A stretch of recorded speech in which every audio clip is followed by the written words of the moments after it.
Hello everyone. आज हम ऐसे मोशन के बारे में पढ़ने वाले हैं जो मोशन एक डायरेक्शन में कंस्ट्रेंट होता है, जिसकी मजबूरी होती है कि वो एक ही डायरेक्शन में मूव करेगा। ऐसे मोशन को अपन बोलते हैं 1D मोशन, क्योंकि वो एक डायमेंशन मूव करता है, या तो x या तो y या तो z।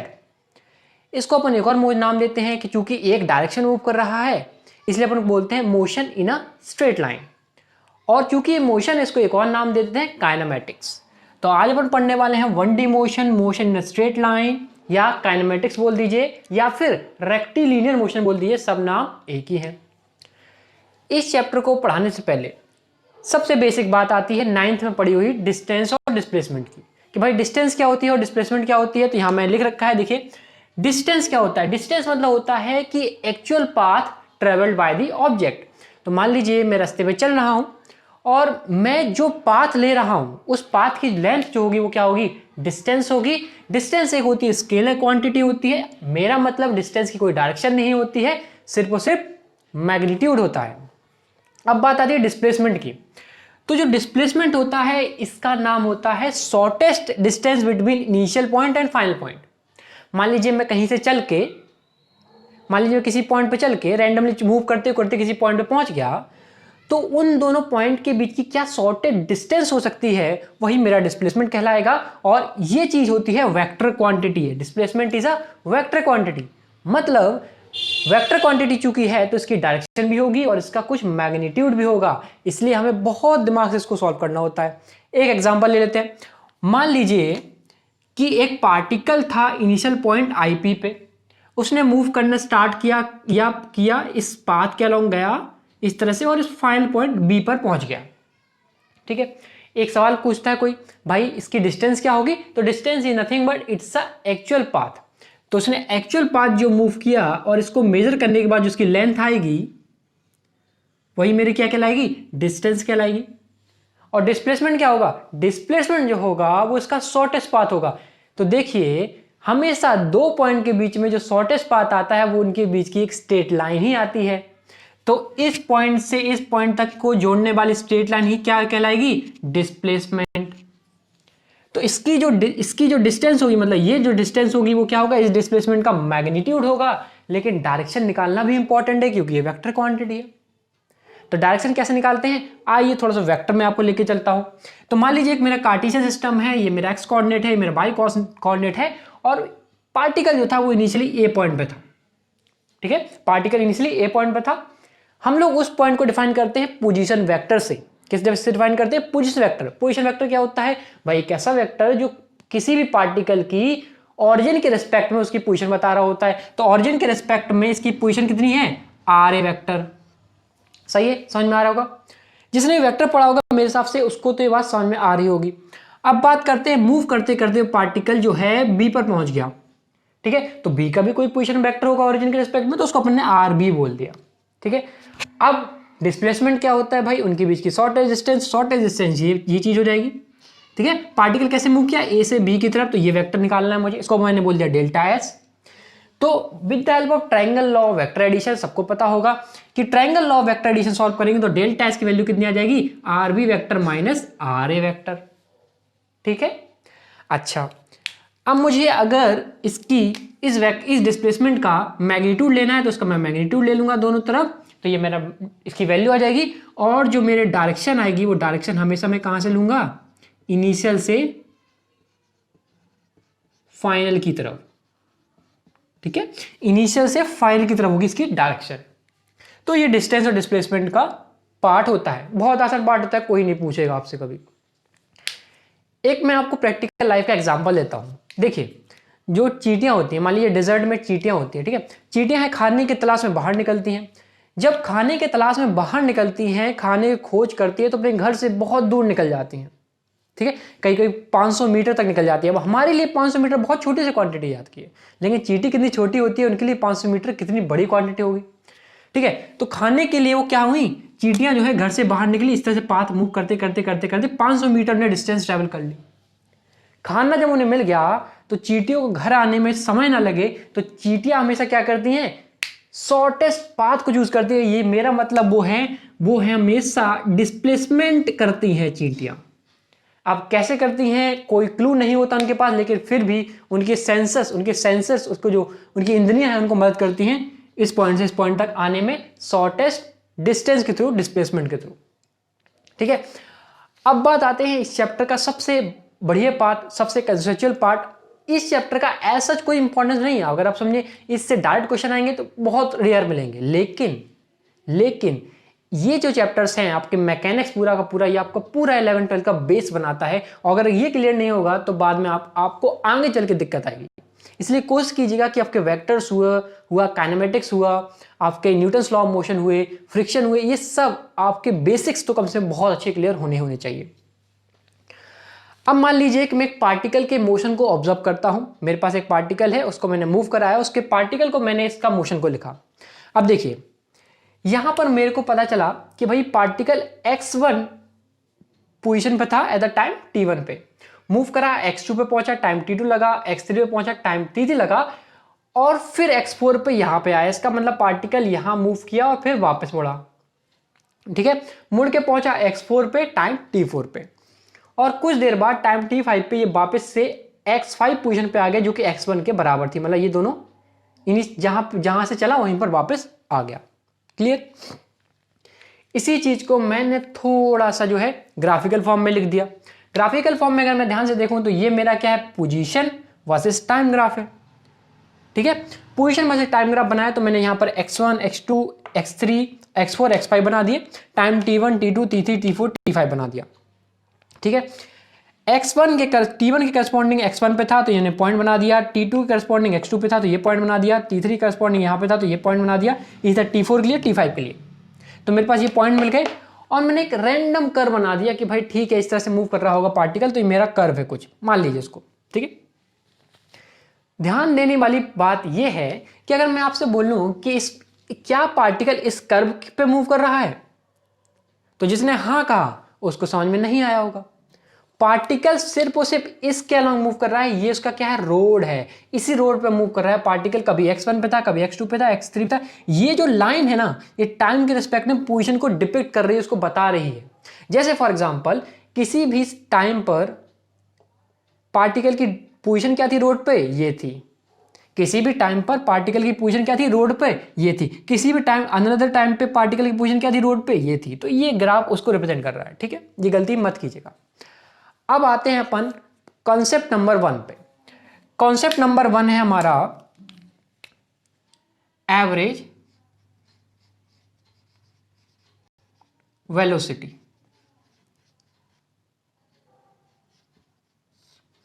एवरेज वेलोसिटी, ठीक है। एवरेज वेलोसिटी को अगर मैं बेसिक टर्म में बताऊं डेफिनेशन भाई, तो एवरेज वेलोसिटी का मतलब होता है displacement upon time. Displacement upon time निकाल लीजिए, आपकी एवरेज वेलोसिटी आ जाएगी।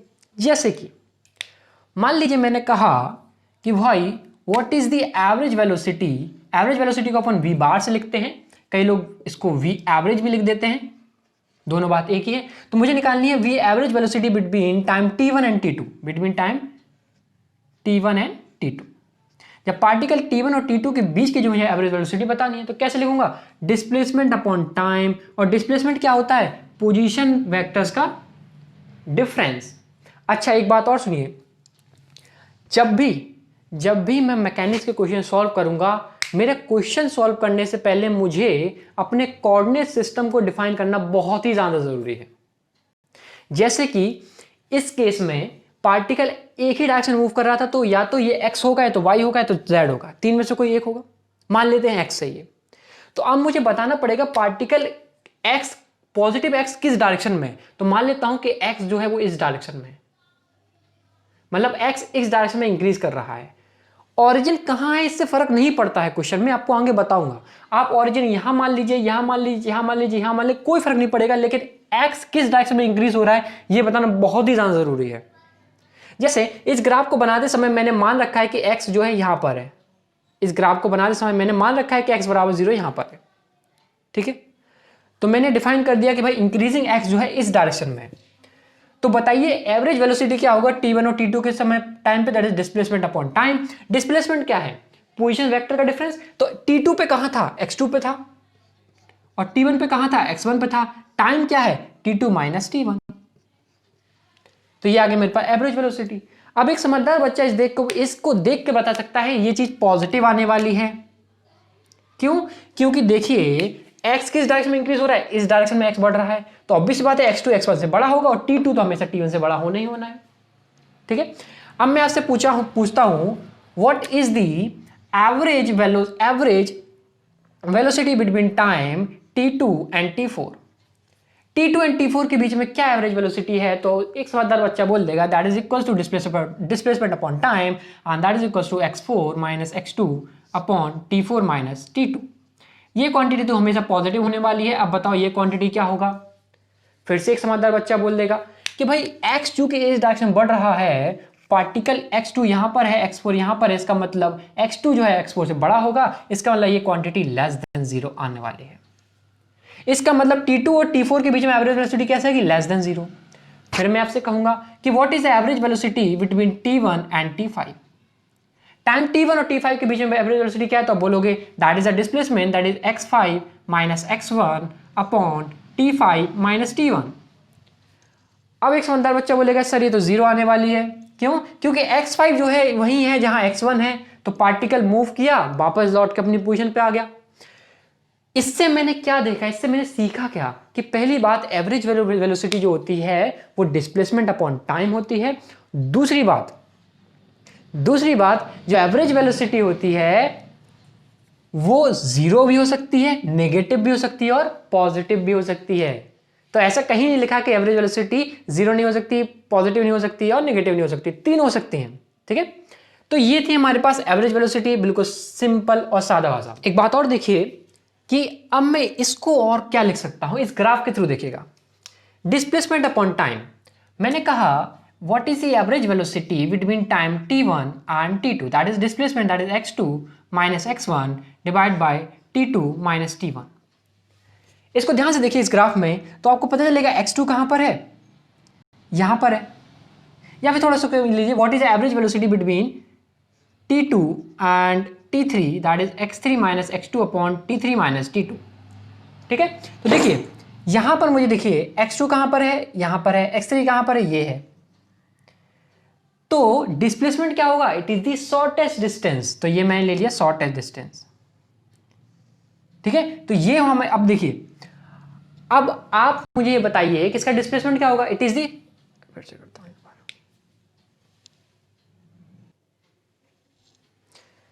ठीक है। तो एक बात और समझिए आप पहले कि भाई हमने बोल दिया एवरेज जो वेलोसिटी है हमारी that is displacement upon time, इसको मैं ग्राफ से आपको कैसे समझा सकता हूं ये भी समझ लीजिए आप। तो देखिए average velocity displacement upon time होती है। मैंने कहा मान लीजिए what is the average velocity between time t2 and t3, that is x3 minus x2 upon t2 minus t1। आइए इसको थोड़ा ग्राफ में लेके चलते हैं। ठीक है, तो ग्राफ में कैसे लेके चलेंगे, x3 कहां है, ये है, x2 कहां है, ये है। यहां मैंने क्या किया, एक ट्रायंगल बनाया मेरे पास। तो मुझे सबसे पहले बताइए डिस्प्लेसमेंट क्या होता है? It is shortest distance. ठीक है, तो x3 और x2 के बीच में शॉर्टेस्ट डिस्टेंस क्या है, ये चीज, इसको मैं बोल देता हूं डेल्टा x। तो ये डेल्टा x, तो ये भी कितना आ गया, डेल्टा x। टाइम का डिफरेंस क्या है, डेल्टा t। ठीक है, ये एंगल मान लीजिए थीटा। तो क्या मैं इस बात को समझ सकता हूं कि average velocity is nothing but that is equal to delta x upon delta t। ठीक है, अच्छा एवरेज वेलोसिटी कैसी क्वांटिटी है, वेक्टर क्वांटिटी है। तो मैग्नीट्यूड तो हम ऐसे निकाल लोगे, आप बता दोगे, लेकिन बताइए इसकी डायरेक्शन कैसे बताओगे आप? तो जो डायरेक्शन होगी एवरेज वेलोसिटी की, वो किसके डायरेक्शन में आएगी, डिस्प्लेसमेंट की डायरेक्शन में। तो direction of average velocity is same as displacement. तो जो डिस्प्लेसमेंट का डायरेक्शन होगी वही किसकी डायरेक्शन होगी, एवरेज वेलोसिटी। क्यों? क्योंकि टाइम की कोई डायरेक्शन होने वाली नहीं है, डिस्प्लेसमेंट की डायरेक्शन है, वही एवरेज वेलोसिटी की डायरेक्शन होने वाली है। अब बात करते हैं इसके दूसरे भाई पे। इसका भाई कौन है, एवरेज स्पीड। फिर से एक समझदार बच्चा बोलते हैं एवरेज स्पीड क्या है यार, average speed nothing but is a distance upon time,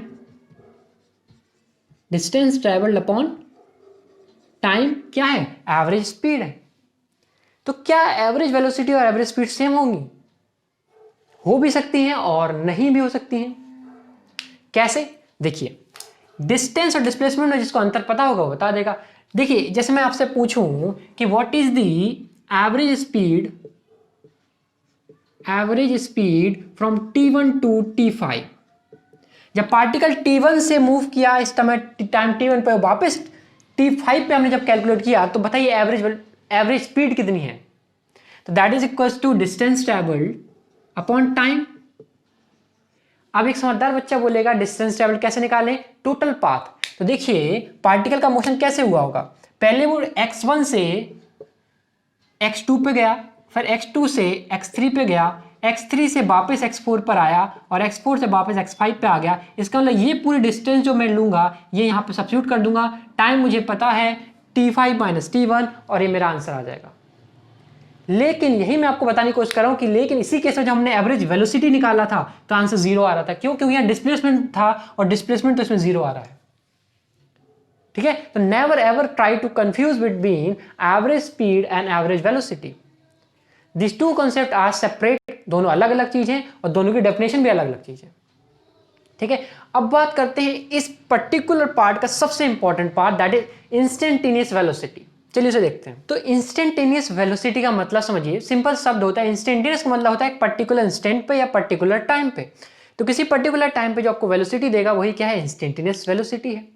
जैसे कि आप कभी कार में मूव करते हो तो कार पे जो स्पीडोमीटर आपकी स्पीड दिखा रहा होता है वो क्या होती है? इंस्टेंटेनियस वेलोसिटी ही होती है। ठीक है, तो क्या होती है? इंस्टेंटेनियस वेलोसिटी होती है। अब निकालते कैसे हैं ये हमें सीखना है। तो देखिए कर क्या रहे हैं हम लोग, हमने एवरेज वेलोसिटी कंसेप्ट पढ़ा। एवरेज वेलोसिटी कंसेप्ट जिसको एवरेज वेलोसिटी कंसेप्ट आ गया वो इसको समझ सकता है। हम क्या कर रहे हैं, अब ये हमारे पास क्या था? थीटा था, delta x by delta t. तो delta x by delta t was by theta, right? ये थीटा था मेरे पास, that is tan theta, that is tan theta, I mean slope. ठीक, अब मैं क्या कर रहा हूं, इस वाले पॉइंट को T3 को मैं बहुत छोटा छोटा छोटा कर रहा हूं, मतलब T3 को मैं T2 के पास ला रहा हूं। तो T3 को मैं T2 की तरफ टेंड करा रहा हूं।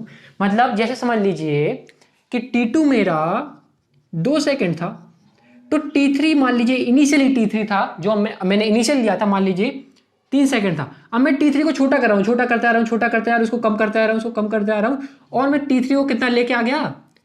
2.00000001, बहुत छोटा कर दिया मैंने।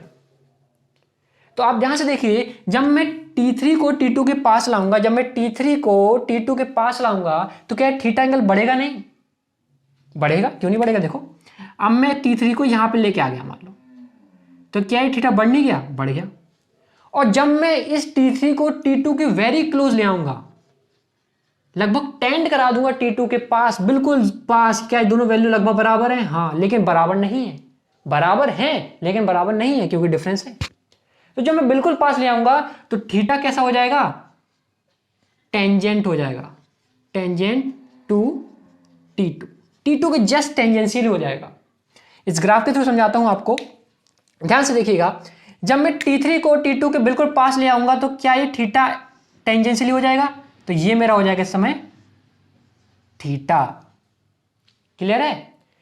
अब इसको मैं मैथमेटिकली कैसे लिख सकता हूं वो समझिए। तो instantaneous velocity is equals to limit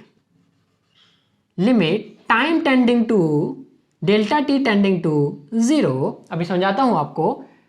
x t plus delta t minus x t upon t plus delta t minus t and that is equals to delta t. इसको थोड़ा समझिए। समझना क्या है, ये जो वैल्यू है मेरे पास, एवरेज वेलोसिटी क्या हुआ करती थी मेरे पास? एवरेज वेलोसिटी हुआ करती थी मेरे पास x2 minus x1 upon T2 minus T1। इसमें T2 और T1 का जो डिफरेंस था वो सिग्निफिकेंट था। मतलब जैसे अगर ये 2 सेकंड है तो 3 सेकंड है। लेकिन अब क्या हुआ, T2 और T3 को T2 को मैं इतने पास ले आया T1 के कि इनके बीच का डिफरेंस यहां सिग्निफिकेंट रहा ही नहीं। बोले तो ये डेल्टा टी बहुत छोटा है, जैसे इन दोनों डिफरेंस लेंगे तो कितना है 0.0001। तो जो पोजीशन थी टी प्लस डेल्टा टी पे, मतलब टी प्लस डेल्टा टी पे कहाँ पोजीशन होगी, बिल्कुल इसके पास कहीं। तो वो पोजीशन में से टी की पोजीशन को माइनस कर दो अपन, वो टाइम को डिफरेंस कर दो, वही क्या है, इंस्टेंटेनियस वेलोसिटी है। तो अपन इसको लिखते कैसे हैं, that is equals to dx upon delta t, and that is very very important. इसको तो आपको याद होना चाहिए कि जब भी हम लोग इंस्टेंटेनियस वेलोसिटी की बात करेंगे दिमाग में तुरंत आना चाहिए delta x upon delta t, ठीक है। And that is also equals to, if you can see, the slope of x versus t curve. X versus t curve में जो स्लोप आ रहा है क्या वही delta x upon delta t है, वही है। तो क्या मैं एक्स वर्सेस टी कर्व आपको दूं और आपसे बोलूं कि भाई मुझे वेलोसिटी का एनालाइज करके दो कि कहां वेलोसिटी पॉजिटिव है, कहां नेगेटिव है, कहां जीरो है, तो क्या आप बता सकते हो, बता सकते हैं भाई। क्या ही देखना है, स्लोप ही तो देखना है हमें। आइए चलिए देखते हैं। देखिए जब मैंने स्टार्ट किया तो क्या स्लोप जीरो था, फ्लैट लाइन थी, इसका मतलब यहां वेलोसिटी कितनी है, जीरो है। फिर देखिए स्लोप बढ़ना स्टार्ट किया, पॉजिटिव की तरफ है स्लोप, अभी कैसा पॉजिटिव है, ये थीटा आपका। तो अभी क्या है, स्लोप पॉजिटिव तो वेलोसिटी पॉजिटिव, स्लोप पॉजिटिव तो वेलोसिटी पॉजिटिव, ठीक है। जैसे जैसे मैं आ गया पॉजिटिव पॉजिटिव पॉजिटिव, फिर से देखिए यहाँ जीरो हो गया तो यहाँ फिर से वेलोसिटी जीरो। अब देखिएगा स्लोप कैसा हो रहा है, नेगेटिव हो रहा है। देखिए स्लोप कैसा जा रहा है, नेगेटिव, इसलिए वेलोसिटी कैसी होगी, नेगेटिव नेगेटिव नेगेटिव नेगेटिव, फिर से जीरो हो गया यहाँ पर जीरो और फिर से नेगेटिव। तो कभी भी मेरे को एक्स वर्सेस टी कर दे रखा हो और अपन से बोला जाए कि भाई बताओ इसकी वेलोसिटी का एनालाइज करके दिखाओ, तो हम कैसे करेंगे, स्लोप के थ्रू करेंगे। और आई होप आपको स्लोप देखना आता होगा। यहां तक पहुंचने के बाद एक नेक्स्ट टॉपिक आता है हमारे पास, वो है इसी का भाई, जिसको अपन बोलते हैं इंस्टेंटेनियस स्पीड। क्या बोलते हैं, इंस्टेंटेनियस स्पीड। तो क्या इंस्टेंटेनियस वेलोसिटी और इंस्टेंटेनियस स्पीड दोनों सेम बात है, नहीं जी सेम बात नहीं है, लेकिन लगभग सेम ही है, ये समझ लीजिए। क्योंकि इंस्टेंटेनियस स्पीड को अपन डिफाइन करते हैं that is the magnitude of instantaneous velocity. तो जो इंस्टेंटेनियस का वेलोसिटी का मैग्नीट्यूड होगा वही क्या होगा, इंस्टेंटेनियस स्पीड होगा। जैसे कि आप कार चलाते हो, कार में स्पीड जैसे मान लीजिए आई आपकी 30, ठीक है, 30 स्पीड आई, तो जो 30 को अपन क्या डिफाइन करेंगे, इंस्टेंटेनियस स्पीड है। क्योंकि स्पीडोमीटर को कोई फर्क नहीं पड़ता कार के कि आप किस डायरेक्शन में मूव कर रहे हो, लेकिन इंस्टेंटेनियस वेलोसिटी को तो फर्क पड़ता है ना। इंस्टेंटेनियस वेलोसिटी डायरेक्शन डिपेंडेंट होती है, क्योंकि ये वेलोसिटी क्या है, एक वेक्टर क्वांटिटी है, तो मैग्नीट्यूड भी इंपॉर्टेंट है और डायरेक्शन भी। लेकिन स्केलर क्वांटिटी को डायरेक्शन कोई इंपॉर्टेंट नहीं। तो जो स्पीडोमीटर में हमें दिखता है उसे चाहे आप इंस्टेंटेनियस स्पीड बोल दीजिए, इंस्टेंटेनियस वेलोसिटी फिर बोल दीजिए, कोई फर्क नहीं पड़ता है, ठीक है। लेकिन अंतर कहां आता है, आप बोलोगे चलो मैग्नीट्यूड तो है, ये तो समझ में आ गया, लेकिन अंतर कहां आता है। देखिए मान लीजिए मैं आपसे पूछूं कि let's say v1 equals to -40 and v2 equals to 100 metre per second. v1 या ऐसा मान लीजिए, या ठीक है, v1 equals to 40 and v2 equals to -100। अब मैं आपसे पूछता हूं इन दोनों में से इंस्टेंटेनियस वेलोसिटी किसकी ज्यादा है, इंस्टेंटेनियस वेलोसिटी। तो आप बोलोगे ये 100 की ज्यादा होनी चाहिए क्योंकि 100 का मैग्नीट्यूड ज्यादा है। नहीं, लेकिन गलत हो जाएगा ये, क्योंकि वेलोसिटी फिर बोल रहा हूं वेक्टर क्वांटिटी है और साइन को लेते हुए चलना है। इवन दो इसका मैग्नीट्यूड ज्यादा है but it is less than that v1 because it is negative. So instantaneous velocity will be v1 will be greater than v2।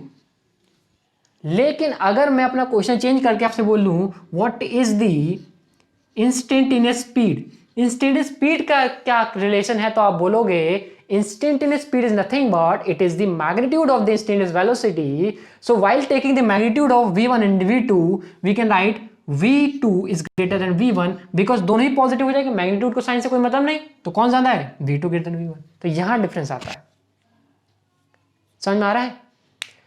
अब बढ़ते हैं अगला पार्ट जो कि इसी का भाई या थोड़ी सी इसके दादा है, that is the derivative. Further इसको डेरिवेटिव कर देंगे तो हमें आ जाएगा एक्सेलरेशन, ठीक है। एक्सेलरेशन में हमें क्या पढ़ना है, एवरेज एक्सेलरेशन और इंस्टेंटेनियस एक्सेलरेशन। हाँ तो देखो भाई अब हमें पढ़ना है एवरेज एक्सेलरेशन।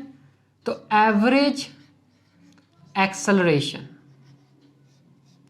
सिंपल सी मैं अगर पहले डेफिनेशन बता दूं तो जैसा अगर किसी को याद हो एवरेज वेलोसिटी क्या होता है, डिस्प्लेसमेंट अपॉन टाइम, इसी तरह एवरेज एक्सेलरेशन क्या होगा, change in velocity upon time. Change in velocity upon time मतलब v2 minus v1 upon t2 minus t1 vector के टर्म में ले लेते हैं तो ये मेरे पास आ जाएगा एवरेज एक्सेलरेशन। यूनिट क्या होगी, यूनिट होगी इसकी metre per second divide by second, that is equals to metre per second square. सही है, ये तो ठीक है, मतलब डेफिनेशन वाइज हो गई। क्या हम इसके थ्रू, कर्व के थ्रू थोड़ा समझ सकते हैं? चलिए समझने की कोशिश करते हैं। मैं बोलता हूं what is the average acceleration, average को अपन बार से लिखते हैं, हमने इसी तरह वेलोसिटी को भी बार से लिखा था हमने, ठीक है। तो what is the average acceleration between t1 and t2, that is equals to v2 minus v1 upon t2 minus t1। तो एक समझदार बच्चा मुझसे बोलेगा कि भैया हमें पता है कि v2 जो है v1 से बड़ा है। अब आप बोलो कैसे, इसको कैसे देखेंगे, स्लोप से। अपन को पता है वेलोसिटी क्या है, वेलोसिटी क्या है, it is a slope in x versus t। x versus t में कर्व में स्लोप क्या रिप्रेजेंट करता है, v2 को। तो अगर मैं यहां से देखूंगा तो v1 अगर मैं देखूं यहां पर तो क्या है, जीरो है, फ्लैट लाइन। स्लोप कितना है, हॉरिजॉन्टल है, हॉरिजॉन्टल इसका थीटा जीरो है, थीटा जीरो मतलब वेलोसिटी भी जीरो, यहां जीरो है। फिर जैसे जैसे मैं आगे बढ़ रहा हूं स्लोप बढ़ रहा है, ध्यान से देखो स्लोप बढ़ रहा है, इसका मतलब v2 पक्का इससे बड़ा है, तो इसका मतलब ये कैसा आएगा, ग्रेटर देन जीरो। ठीक है, थोड़ा और आगे चलते हैं। अब मैं करता हूं थोड़ा सा और आगे, तो अगर मैं थोड़ा सा और आगे जाऊं कि भाई what is the average acceleration between t2 and t3, what is the average acceleration between t2 and t3। तो अगर मैं ध्यान से देखूं तो ये मेरे पास t2 है और ये मेरे पास t3 है, ये मेरे पास t2 है, ये मेरे पास t3 है। क्या मैं इसको ऐसे लिख सकता हूं, that is equal to v3 minus v2 upon t3 minus t2। एक समझदार बच्चा इसको फिर से देख के बोलेगा और बोलेगा ये तो पॉजिटिव है, और फिर वो समझदार नहीं रह जाएगा क्योंकि उसने ऊपर वाला तो समझ लिया लेकिन नीचे वाला शायद समझ में नहीं आया। ग्राफ पे आते हैं अपन, मैंने फिर बता रहा हूं ये क्या रिप्रेजेंट करता है, स्लोप। वेलोसिटी क्या रिप्रेजेंट करता है, स्लोप को रिप्रेजेंट करता है। और अगर मैं t2 से t3 के बीच में देखूं तो स्लोप लगभग कांस्टेंट है जो कि थीटा है, स्लोप चेंज नहीं हो रहा है। चूंकि स्लोप चेंज नहीं हो रहा है इसका मतलब वेलोसिटी भी चेंज नहीं हो रही, दोनों बराबर हैं, जीरो आ गया। Am I clear? तो ये होता है अपने पास एवरेज वेलोसिटी कॉन्सेप्ट। अब आते हैं सबसे इंपॉर्टेंट पार्ट पर जो कि है इंस्टेंटेनियस एक्सेलरेशन। ठीक है, उसको समझते हैं। इंस्टेंटेनियस एक्सेलरेशन, अगेन मैं फिर से वही बात बोल रहा हूं कि जो हमने इंस्टेंटेनियस वेलोसिटी को पढ़ा था उसको एक बार एक लेवल आगे ले जाइए, मतलब एक डेरिवेटिव और ले लीजिए। तो यहां से देखिएगा मेरे पास instantaneous acceleration is equals to limit delta t tending to zero. मतलब अपन ने क्या करा, अपन ने ये टाइम को जो है बहुत छोटा करना स्टार्ट कर दिया। ठीक है, बहुत छोटा करना स्टार्ट कर दिया।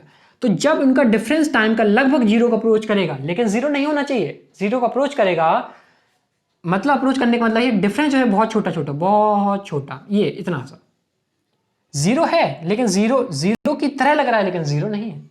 And this is equals to v t plus delta t minus v t upon delta t. ठीक है, यही अपने लिखा था उसमें। And that is equals to, जो मैं आपसे चाहूंगा कि please remember this for your whole life time until or unless you are studying physics, and that is equals to instantaneous acceleration is equals to dv by dt, and इसको एक step और मैं आगे ले जाता हूं, and that is equal to d square x upon dt square. Instantaneous acceleration is equal to derivative of velocity with respect to time, and that is equal to double derivative of position vector with respect to time. ठीक है, अब जिसको अगर ये clear हो गया वो मुझे एक बात तो बता सकता है कि अगर मुझे x वर्सेस t का ग्राफ दे रखा हो, अगर मुझे एक्स वर्सेस टी का ग्राफ दे रखा हो तो उस ग्राफ में जो वेलोसिटी है वो क्या रिप्रेजेंट करेगा, स्लोप को रिप्रेजेंट करेगा। तो जो स्लोप होगा थीटा होगा वो वेलोसिटी देगा, और जो उसका चेंज होगा, जो चेंज होगा मतलब change in slope, that is D theta by D T, and that will represent the acceleration. तो कभी भी एक्स वर्सेस टी ग्राफ दे रखा हो तो उसमें जो वेलोसिटी है वो क्या रिप्रेजेंट करेगा, स्लोप को रिप्रेजेंट करेगा, और स्लोप का चेंज होने की रेट क्या रिप्रेजेंट करेगा, एक्सेलरेशन। आइए ग्राफ से समझाता हूं आपको।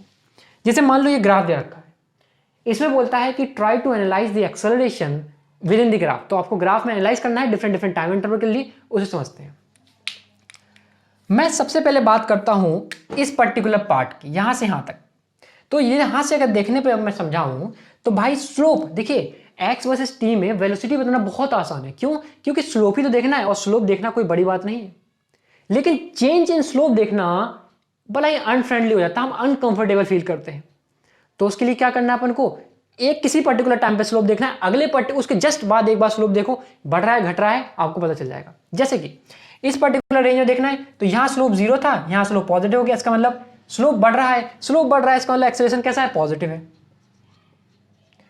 अगले पार्ट में आते हैं, इसकी पार्ट बात करते हैं। स्लोप देखो, स्लोप कैसा है, यहां पर थीटा है, अगले टाइम पे देखा तब भी थीटा था, क्योंकि स्लोप कांस्टेंट है। स्लोप कांस्टेंट है मतलब स्लोप का रेट कितना है, 0 है। डी थीटा बाई थीटा कितना है, 0 है। इसका मतलब स्लोप चूंकि 0 है, स्लोप का रेट चूंकि 0 है, इसके मतलब एक्सेलरेशन भी 0 है। क्या वेलोसिटी भी 0 होगा, नहीं, स्लोप 0 नहीं है, स्लोप का चेंज 0 है, तो वेलोसिटी कैसा होगा, वहां कांस्टेंट होगा। ठीक है, अब आते हैं इधर वाले पार्ट पे आते हैं। तो इधर वाले पार्ट पे अगर ध्यान से देखें तो स्लोप जो है पर्टिकुलर डिक्रीज हो रहा है, इसलिए यहां पर एक्सेलरेशन कितना आएगा, नेगेटिव आएगा। ठीक है, तो कभी भी हमको एक्स वर्सेस टी ग्राफ दे रखा हो तो इस तरह से करते हैं, अदरवाइज ऐसे सॉल्व करते हैं। अभी भी आपको उतना नहीं समझ में अगर आया होगा तो मैं आपको लिंक में डिस्क्रिप्शन में एक क्वेश्चन दूंगा, प्लीज उस क्वेश्चन को ट्राई कर दिया। ये चैप्टर आपको पानी की तरह क्लियर हो जाएगा, उसका सॉल्यूशन भी उसी में प्रेजेंट है, आपको एक एक चीज क्लियर हो जाएगी, विद ग्राफ भी क्लियर होगा। ठीक है, अब मैं आपको एक क्वेश्चन देता हूं, छोटा सा क्वेश्चन करते हैं अपन और फिनिश करते हैं इस पर्टिकुलर पार्ट को। ऑलराइट, तो क्वेश्चन क्या कह रहा है, क्वेश्चन ये कह रहा है कि मान लें, सिंपल सा क्वेश्चन है कि मान लें कि एक पार्टिकल जो है, ये मान लीजिए आपका ईस्ट है, ये वेस्ट है, ये नॉर्थ है और ये साउथ है। ठीक है, तो पार्टिकल जो है ईस्ट की तरफ मूव कर रहा था with a velocity of 10 metre per second, that is v1, और मूव करते करते करते वो नॉर्थ पे मुड़ गया, और उस समय वेलोसिटी थी इसके पास 10 मीटर पर सेकेंड।